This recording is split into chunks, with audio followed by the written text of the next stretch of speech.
यह है महात्मा गांधी के हाथों लिखे कुछ ऐसे खत जिनकी नीलामी जुलाई 2012 के दौरान लंदन में होने वाली थी। लेकिन इस नीलामी को रुकवाकर इन चिट्ठियों को भारत सरकार ने 7 करोड़ रुपए में खरीद लिया। भारत की सरकार ने उन चिट्ठियों को खरीदे थे 7 करोड़ के आसपास की रकम देकर के, और फिर इन्हें ऐतिहासिक दस्तावेज संभालने वाले विभाग में महफूज रखवा दिया। गांधी के इन खतों का जिक्र एक मशहूर अमेरिकी लेखक ने अपनी एक किताब में किया और इस किताब को भी भारत के कई राज्यों में बैन कर दिया गया। The Maharashtra government has decided to ban this book.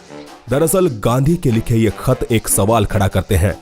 सवाल कुछ ऐसा कि क्या अपने जीवन के एक दौर में किसी पुरुष के साथ महात्मा गांधी के शारीरिक संबंध थे।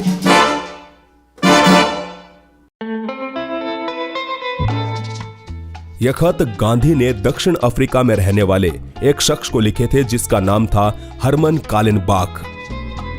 कालेनबाख एक आर्किटेक्ट और बॉडी बिल्डर होने के साथ साथ उस समय का एक धनवान व्यक्ति भी था। दक्षिण अफ्रीका में रहते हुए नौजवान गांधी की मुलाकात कालेनबाख से हुई। दोनों दोस्त बन गए और जल्द ही इनकी ये दोस्ती आसमान चढ़कर बोलने लगी। कालेनबाख ने गांधी के साथ रहने के लिए एक नया घर बनवाया जिसे उसने खुद डिजाइन किया था। So Gandhi stayed here for 2 years with his friend Herman Kallenbach, the architect who built this house for him. इन दोनों ने तकरीबन 2 साल तक का समय इस घर में एक साथ व्यतीत किया। कालेनबाख को गांधी इस कदर अच्छा लगने लगा कि उसने जोहान्सबर्ग के पास मौजूद अपना 1000 एकड़ खेत भी गांधी के नाम कर दिया। अब गांधीवादी लोग भले ही इसे महज दोस्ती का नाम दे, लेकिन खुद गांधी अपनी आत्मकथा में कालेनबाख को अपना सोलमेट यानी कि आत्मा का साथी बताते हैं। बहरहाल दोनों एक दूसरे से उस समय अलग हुए जब 1914 में गांधी और कालेनबाख एक साथ भारत आ रहे थे। लेकिन पहले विश्व युद्ध के चलते कालेनबाख को भारत आने की इजाजत नहीं मिली, जिसके बाद दोनों एक दूसरे को पत्र लिखा करते थे। और यही वो पत्र है जो कि गांधी के चरित्र पर आज सवालिया निशान खड़ा करते हैं। गांधी द्वारा लिखित इन प्रेम भरी चिट्ठियों का वर्णन लेखक जोसेफ लेलीवेल्ड ने अपनी इस किताब में बखूबी किया है, जिसके मुताबिक गांधी ने एक पत्र में लिखा कि तुमने मेरे शरीर पर पूरी तरह नियंत्रण कर लिया है और यह गुलामी मुझे हसीन लगती है। How completely you have taken possession of my body. This is slavery with a vengeance. दोनों इन पत्रों में वादा करते हैं कि वो एक दूसरे से इतना प्यार करेंगे जितना कि आज तक दुनिया वालों ने देखा तक ना हो। The two then pledged to each other more love and yet more love, such love as they hope the world has not yet seen. इसके अलावा गांधी एक खत में कालेनबाख को लिखते हैं कि मेरे बिस्तर के पास आज भी रुई और वैसलीन पड़ी है जो कि मुझे हमेशा तुम्हारी याद दिलाते हैं। Gandhi had cotton wool and Vaseline next to his bed, and also that it was a constant reminder of Kallenbach.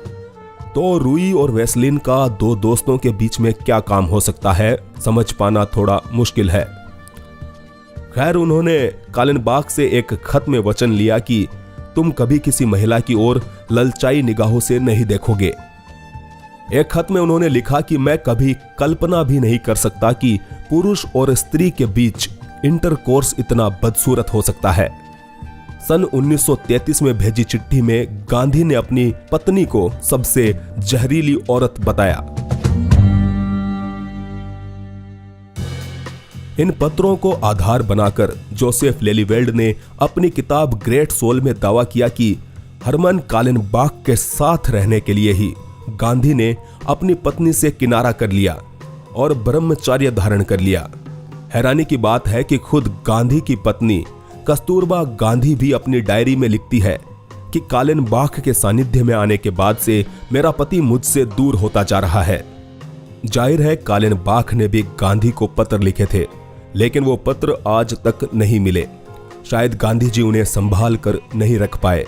हालांकि कालेनबाख ने गांधी द्वारा लिखित ये चिट्ठियां संभाल कर रखी, जो कि उनकी मृत्यु के बाद उनकी एक रिश्तेदार को मिली और साल 2012 में लंदन में इनकी नीलामी होने वाली थी, लेकिन इस नीलामी को रुकवाकर उस समय की सरकार ने इन्हें 7 करोड़ रुपए में खरीद लिया।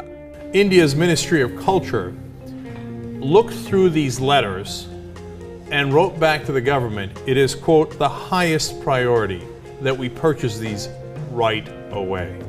इसी वजह से इंटरनेशनल मीडिया अटकलें लगाने लगी कि यह खरीदारी इस चिंता के कारण की गई थी कि इन पत्रों से पता चलेगा कि गांधी समलैंगिक थे। दोस्तों, समलैंगिक होने को हम बुरा नहीं बता रहे और ना ही कानून के अंतर्गत ये कोई अपराध है, लेकिन अगर वही शख्स सत्य को छुपाए जिसने दुनिया को सत्य और अहिंसा का पाठ पढ़ाया हो तो चर्चा तो बनती है।